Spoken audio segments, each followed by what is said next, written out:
कहानी की शुरुआत में हम तीन दोस्तों को देखते हैं जो स्कूल के स्टूडेंट्स थी, जिनमें एक का नाम सोई था। ये तीनों एक चर्च में आकर हाथ में मोमबत्तियां लेकर एक साथ वादा करती हैं कि आज रात अपनी जान लेकर हम मरने वाली हैं। फिर ये कागज पर अपनी जान लेने का आखिरी नोट लिखती हैं और उस पर अपना अपना खून भी डालती हैं और मजीद उस पर हाथ रख के कसम खाती हैं। अभी वो ये कर ही रही थी कि तभी चर्च का दरवाजा कोई खटखटाता है, जिस वजह से तीनों काफी घबरा जाती है। इसी दौरान हम दूसरी तरफ स्कूल के बाहर एक लड़की को देखते हैं जो अपनी बहन युंजू के आने का इंतजार कर रही थी, लेकिन तभी छत से कूदकर उसकी बहन युंजू अपनी जान ले लेती है, जिस वजह से उसकी बहन काफी डर भी गई थी, साथ ही उसे काफी दुख भी होता है। वो जोर जोर से चिल्लाने लगती है। अगले दिन हम उन तीनों लड़कियों यानी सोई और उसके दोस्तों को स्कूल के ऑफिस में देखते हैं, जो कल रात मरने का प्लान बना रही थी। तीनों ही जिंदा थी, जिसका मतलब कि किसी ने भी अपनी जान नहीं ली थी। यह स्कूल की प्रिंसिपल उन तीनों से जानकारी लेने लगती है कि आखिर युंजू ने अपनी जान क्यों ली होगी। इनमें से सोई सबसे ज्यादा दुखी थी। इस वक्त भी वो काफी जज्बाती हो गई, इसीलिए वॉशरूम में आकर रोने लगती है। दरअसल युंजू सोई की काफी अच्छी दोस्त थी और ये दोनों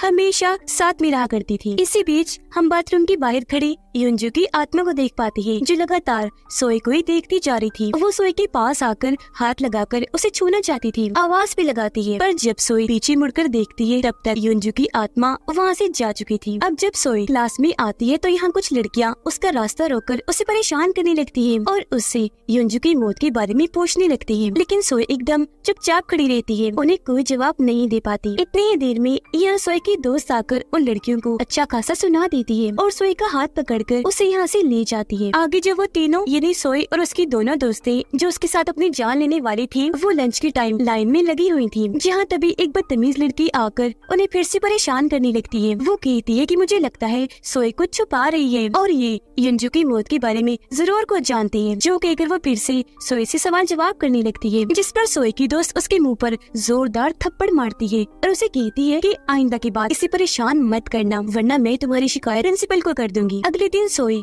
अकेले ही लाइब्रेरी में जाकर जमीन पर बैठी होती है। वो काफी उदास लग रही थी क्योंकि युंजू की मौत की वजह से अभी भी काफी दुखी थी, लेकिन तभी यहाँ उसकी दोस्त आकर उसे संभालती है। सोई उसे बताती है कि कल रात मैंने युंजू को भी हमारे मरने अपनी जान लेने के बारे में बता दिया था, तो मेरे ख्याल से उसकी मौत हमारी वजह से हुई, क्योंकि वो मुझसे बहुत प्यार करती थी, तो मैं मर रही थी, इसीलिए उसने भी अपनी जान ले ली। यानी कि मरने का प्लान बनाया इन तीनों ने था, लेकिन सिर्फ वो ही मरी, जबकि इन तीनों ने अपनी जान नहीं ली। ये अभी तक जिंदा है, हालांकि इन्हें भी मर जाना चाहिए था। अब रात को सोई जब सोने की कोशिश कर रही थी तो बार बार उसे युंजू के मरने का ख्याल आ रहा था कि कैसे उसने छत से कूदकर अपनी जान ली होगी और उसका खून ही खून हो गया होगा। अब इस वजह से सोई की नींदें भी उड़ गई थी। अगले दिन सोई युंजू के फ्यूनरल पर जाती है, यानी जब उसे दफनाया जा रहा था। यह युंजू की बहन सोई को रोककर उससे पूछने की कोशिश करती है कि आप मुझे युंजू के बारे में बताएं, उसने अपनी जान क्यों ली? मैं अपनी बहन को जानती हूँ, वो ऐसा कभी नहीं कर सकती थी, उसने तो उस रात मुझसे मिलने का वादा किया था, तो बताइए भला उसने ऐसा क्यों किया? अब सोई उसकी बातें सुनती तो है, लेकिन बगैर कुछ बताए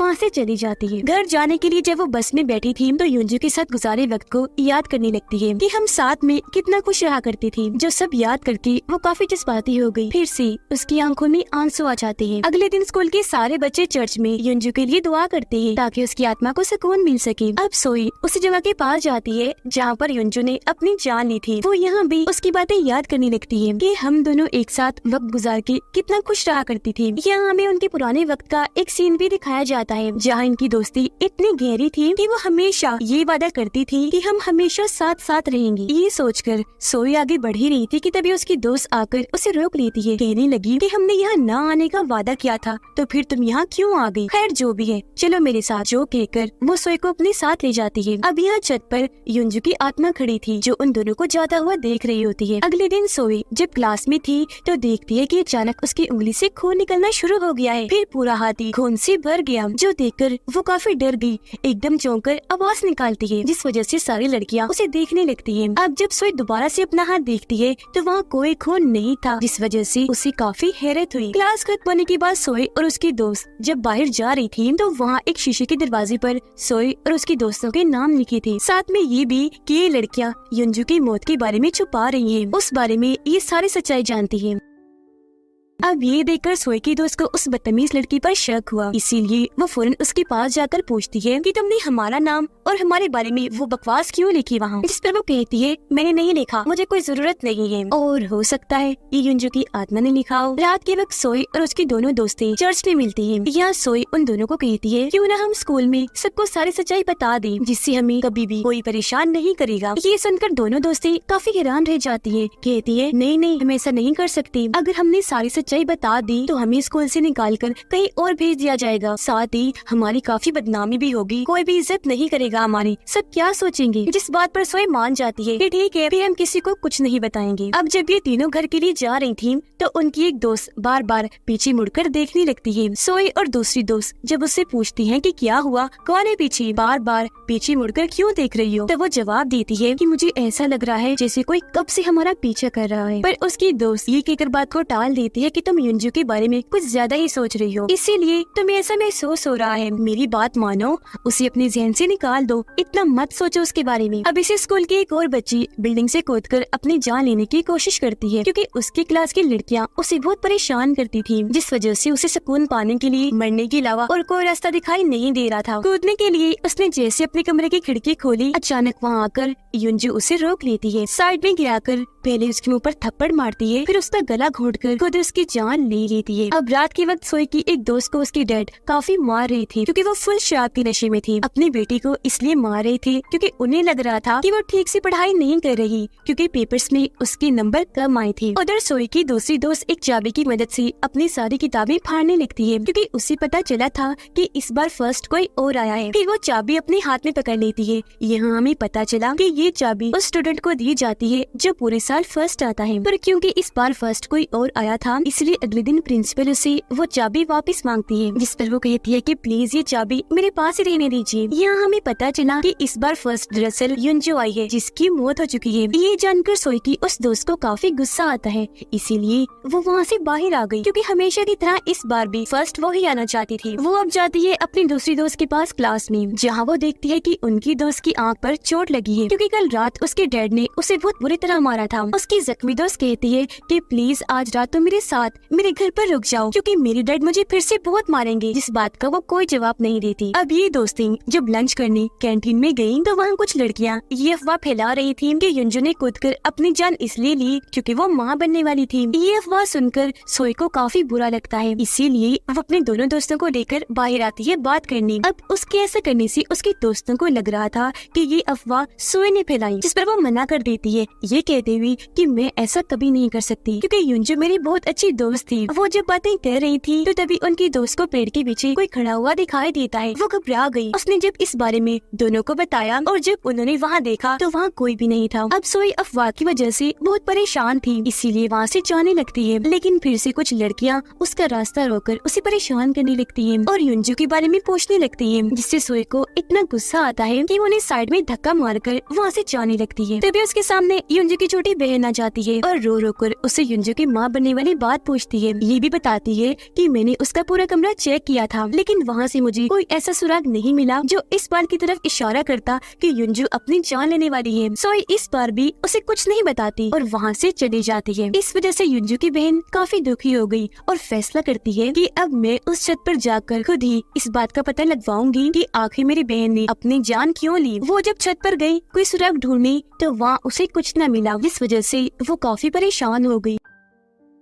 उसे इतना दुख होता है कि वो भी छत पर आकर खोदकर अपनी जान लेने का फैसला करती है, लेकिन तभी पीछे से युंजू की आत्मा आकर अपनी बहन को खींचकर उसकी जान बचा लेती है। अब हमें कुछ वक्त पहले का सीन दिखाया जाता है, जब सोए की दोनों दोस्तें उसकी जिंदगी में आई थी तो वो युंजू को कम टाइम देने लगी थी, यानी ज्यादातर अपने उन दोनों दोस्तों के साथ ही रहती थी, जबकि उनके आने से पहले युंजू और सोए हमेशा एक साथ रहा करती थी। अब उसकी दूरी की वजह से युंजू को काफी बुरा लग रहा था। इन दिनों सोए का एक लड़का भी दोस्त बन गया था, जो दोनों एक दूसरे को पसंद करने लगी थी। वो एक साथ बहुत खुश थी, इसलिए चोरी चोरी उन दोनों ने शादी कर ली। कुछ दिन के बाद पता चला कि सोए माँ बनने वाली है। अब जब ये बात सोए के हस्बैंड की मॉम को पता चली कि मेरी बेटी ने एक तो चुपके से शादी कर ली और दूसरा उसकी वाइफ माँ बनने वाली है, तो उसे बहुत बुरा लगा, क्योंकि वो नहीं चाहती थी कि इसी स्कूल में पढ़ने वाली लड़की मेरे बेटे की वाइफ बने और उसके बच्चे की माँ। तो इसीलिए वो सोए को हॉस्पिटल लेकर गयी, जहाँ उन्होंने उसके बच्चे को मरवा दिया। इस बात से सोए को बहुत दुख हुआ और जब उसने ये बात बात अपने हस्बैंड को बताई कि तुम्हारी मॉम ने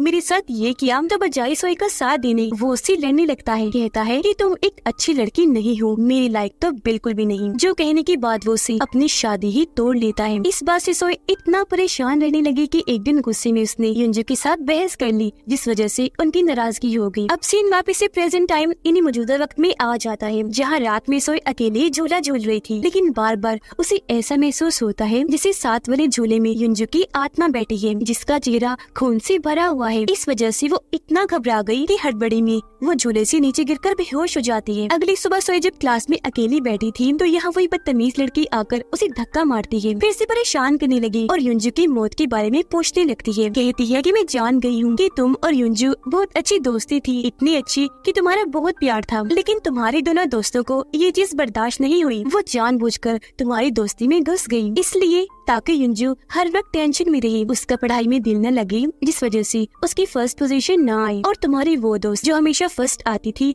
हर बार की तरह वही फर्स्ट आई, तो इसी वजह से तुम ही युंजू की मौत की जिम्मेदार हो। तुम्हारी ये टेंशन लेने से उसने परेशान होकर अपनी जान ली। ये सुनकर सोए को बहुत दुख होता है, इसीलिए वो यहाँ से चली जाती है। उसके जाने के बाद वहाँ युंजू की आत्मा आ जाती है और पीछे से उस लड़की पर हमला करके उसका मुंह पकड़ लेती है, दम घोटकर जान से मारने की कोशिश करने लगती है। असल में युंजू की आत्मा ऐसा इसलिए कर रही थी क्योंकि ये बदतमीज लड़की बार बार सोए को परेशान कर रही थी, ताकि वो इसकी बातों से तंग आकर टेंशन लेकर अपनी जान ले ली। कुछ देर के बाद सोए जब क्लास में वापस आई तो वो लड़की वहाँ से गायब थी, जो देखकर उसे काफी हैरानी हुई। फिर अब स्कूल में ये अफवाह फैल गई थी कि युंजू ने इसलिए अपनी जान ली क्योंकि सोए उसको छोड़कर अपने दोनों दोस्तों के साथ वक्त गुजारने लगी थी। इन सब बातों का सोए पर काफी बुरा असर पड़ता है, वो बहुत दुखी हो गई और बस इसी के बारे में हर वक्त सोचने लगती है। इतना परेशान हो गई थी कि एक खिड़की पर अपना हाथ जोर से देकर मारती है, जिससे वहाँ का कांच टूट जाता है, जबकि सोए के हाथ पर भी काफी गहरी चोट लग गई थी, जिससे उसका खून बहने लगता है। सोए के हस्बैंड की मॉम गाड़ी से कहीं जा रही थी,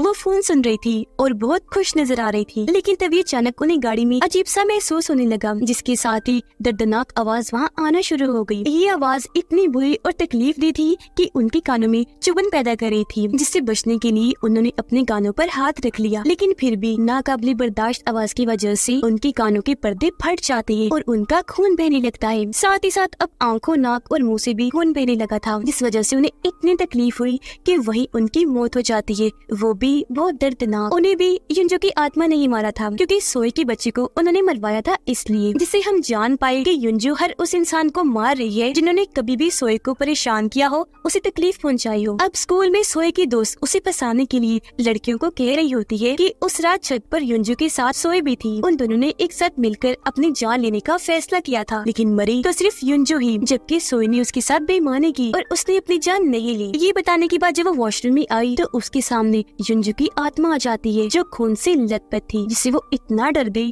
कि पीछे जाके गिरती है।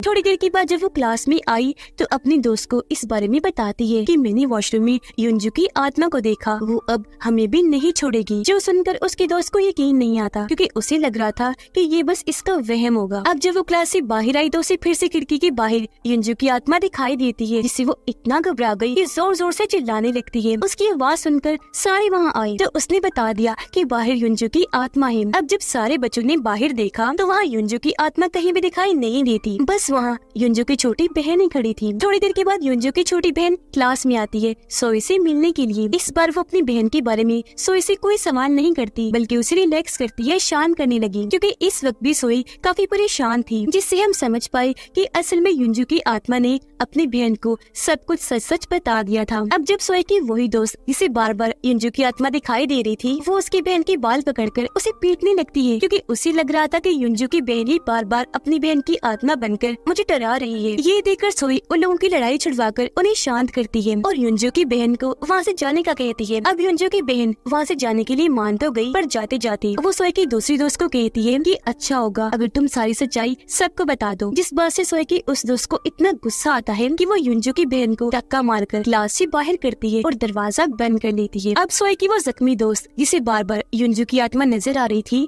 डर की वजह से वो वॉशरूम में आकर छुप जाती है, पर तभी यहाँ उसकी दूसरी दोस्त दोस्त आकर उसे संभालती है और समझाने लगी कि देखो तुम खामखा युंजू की आत्मा से डर रही हो, वो मर चुकी है और अब कभी भी वापस नहीं आ सकती। लेकिन फिर भी उसकी दोस्त को डर लग रहा था, इसलिए वो कहती है कि चलो बता देती है सबको सारी सच्चाई। जो सुनकर उसकी दूसरी दोस्त ऐसा करने से मना करती है। उसे लगा कि अगर ये बाहर गई तो अपना मुंह खोलकर सारा काम खराब कर देगी, इसीलिए उसे स्टोर रूम में बंद करके वहाँ से चली जाती है। सोई जब क्लास में अकेली थी तो उसे एक लॉकर से किसी लड़की के बाल बाहर आते हुए नजर आते हैं। उसने जैसे वो बाल बाहर की तरफ खींचे, अचानक लॉकर खुल गया। वहाँ उस बदतमीज लड़की की लाश पड़ी थी जिसकी हालत बहुत बुरी थी। एक तो वो खून से भरी हुई थी, ऊपर से उसे तोड़ मरोड़ कर लॉकर में रखा हुआ था, जो देखकर सोई काफी डर जाती है। अब सोई की वो दोस्त जो स्टोर रूम में बंद थी वहाँ आकर युंजू उसे डराने लगती है, जिससे वो इतना घबरा गई कि दूर दूर जाके गिर रही थी। जबकि उसकी दूसरी दोस्त जिसने उसे स्टोर रूम में बंद किया था वो अपनी कंप्यूटर क्लास ले रही होती है। तभी अचानक वो देखती है कि कंप्यूटर के अंदर से युंजू की आत्मा निकलकर बाहर आ रही है, जिससे वो इतना घबरा गई कि वहीं नीचे गिर जाती है। वो फौरन उठ के खड़ी हुई और अपनी दोस्त को चेक करने स्टोर रूम में आती है, लेकिन उसकी दोस्त वहाँ मिलने की बजाय उसे वॉशरूम में मिलती है। इसके पूछने पर उसने बताया कि मुझे यहाँ युंजू की आत्मा लेकर आई है और अब वो चाहती है कि हम सारी सच्चाई पूरे स्कूल को बता दे, वरना वो हमारे साथ बहुत बुरा करेगी। ये बताने के बाद वो अपनी दोस्त को धक्का देकर स्कूल की छत पर आ जाती है ताकि यहाँ से कूदकर अपनी जान ले सके, क्योंकि इस तरह डर डर कर वो तंग आ गई थी। तभी यहाँ भी उसकी दोस्त आ गई, समझाने लगती है कि देखो पागल मत बनो, क्यों कर रही हो ऐसा। तो वो जवाब देती है क्योंकि इस तरह सच को अपने अंदर दबाकर मैं नहीं रह सकती और मेरे डैड भी मुझसे प्यार नहीं करते, जब दिल चाहे मुझे पीट के रख देती है। सच ना बताने की वजह से युंजू मुझे डराने आ जाती है, इसीलिए अब मेरा मरना ही ठीक है। इतना कहते ही वो दीवार से कूद जाती है और वही मौके पर उसकी मौत हो जाती है। अब उसे ये सब करता सोए ने भी देख लिया था, इसीलिए वो जल्दी से उसके पास आकर उसकी लाश को अपनी गोद में लेकर रोने लगती है। इतनी ही देर में यहाँ बहुत सारे स्टूडेंट्स और टीचर्स आ गई। यहाँ लोगों की भीड़ लग जाती है और क्योंकि इस सब की वजह से सोए सदमे में चली गई थी, इसलिए उसे टीचर संभालती है, जिसके बाद उसे घर भेज दिया जाता है। अब इनकी दूसरी दोस्त दूर से ही खड़ी होकर उसकी लाश को देख रही थी। हालांकि वो उसकी दोस्त थी पर वो उसके पास तक नहीं आती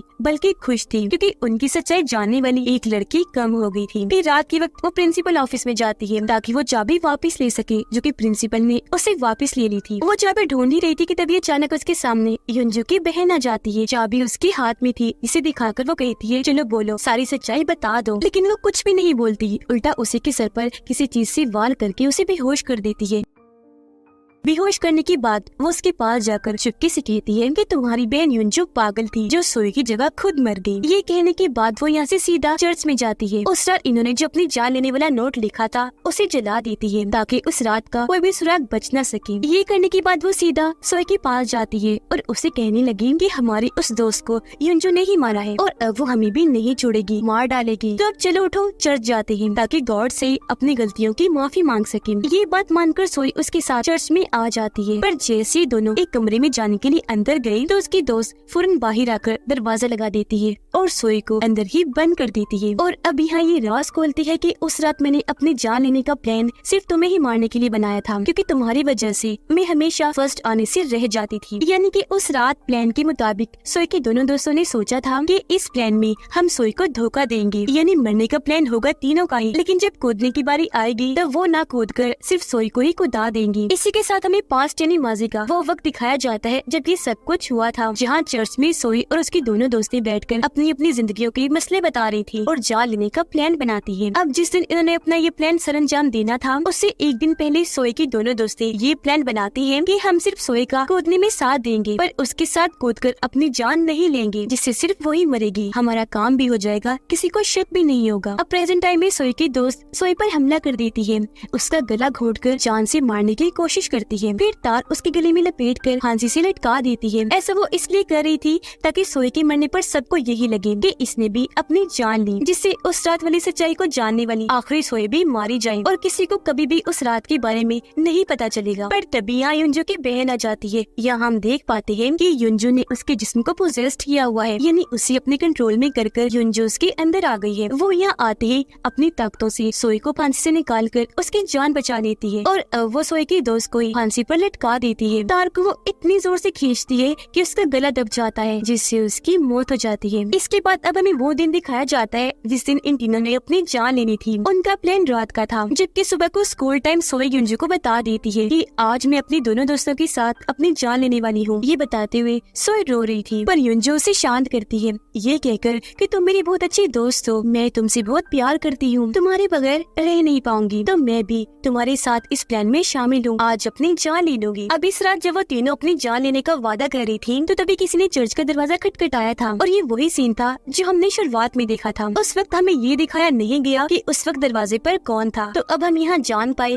कि उस वक्त वहाँ युंजू आई थी। सबसे आखिर में वो इसलिए आई थी क्योंकि आने में उसे देर हो गई थी। वो भी आकर अपना खून उस कागज पर डालती है, और अब ये चारों एक साथ मरने का फैसला करती है। हालांकि यहाँ सोई युंजू को ऐसा करने से मना भी करती है, लेकिन उसका कहना था कि मैं जीते जी भी और मरने के बाद भी हमेशा तुम्हारे साथ रहना चाहती हूँ, तो उसकी बात वो नहीं मानती। इसके बाद वो चारों लड़कियाँ छत पर एक दूसरे का हाथ पकड़ के खड़ी हो जाती है ताकि कूदकर अपनी जान ले सके। लेकिन तभी यहाँ सोई की एक दोस्त बेईमानी कर देती है, वो युंजू का हाथ छोड़ देती है, जिससे युंजू नीचे गिरने लगती है। जब तक सोई इस बात को नोटिस करती है काफी देर हो चुकी थी। हालांकि उसे बचाने के लिए सोई युंजू का हाथ भी पकड़ती है, लेकिन तब तक वो नीचे कूदकर मारी जाती है। ये देखकर हमें पता चला कि सोई की दोनों दोस्तें चाहती थी कि युंजू और सोई दोनों एक साथ मर जाएं और वो दोनों बच जाएं, पर यहाँ मरी तो सिर्फ युंजू। प्रेजेंट टाइम में हम युंजू की आत्मा और सोई को छत पर खड़ा हुआ देखते हैं। यहाँ दोनों एक दूसरे को प्यार करती है। यह सोई जज्बाती होकर युंजू से माफी मांगती है, तो वो सोई के गले से लग जाती है। अब सोई देखती है कि ये मुझसे इतना प्यार करती है, इसीलिए उसने फैसला किया कि मैं भी कूदकर अपनी जान ले लूंगी, फिर हमेशा युंजू के साथ रहूंगी जैसा हमने वादा किया था। और वो उसका हाथ पकड़कर छत की दीवार पर खड़ी हो जाती है। जैसे कूदने लगी, युंजू की बहन आकर सोई का हाथ पकड़कर उसे बचा लेती है। तब यहाँ अपनी बहन को देखकर युंजू सोई से कहती है कि तुम मरने की बजाय मेरे साथ जाने की बजाय जिंदा रहो और मेरे बाद अब मेरी बहन की बड़ी बहन बनकर उसका ख्याल रखो। जिस पर सोई उससे वादा करती है कि तुम परेशान ना हो, मैं ऐसे ही करूंगी, तुम्हें या इसे कभी भी कोई शिकायत नहीं होगी। ये सुनकर युंजू की आत्मा काफी खुश हो गई और अब वो इन दोनों को हमेशा के लिए छोड़कर वहाँ से चली जाती है। इसके बाद हम सोई के हस्बैंड को देखते हैं, जिसने अब दूसरी शादी कर ली थी। वो दोनों जैसी लिफ्ट में गई, हम लड़की का चेहरा देख पाते हैं जो हूबहू युंजू जैसा लग रहा था, जिसका मतलब कि युंजू ने इसको भी पोजेस्ट कर लिया है और अब वो इस लड़की के अंदर आ चुकी है, क्योंकि यहाँ वो उसके हस्बैंड से सोई का बदला लेने आई थी, जिसने सोई के साथ इतना बुरा किया था। और इसी के साथ इस फिल्म की कहानी इधर ही खत्म हो जाती है।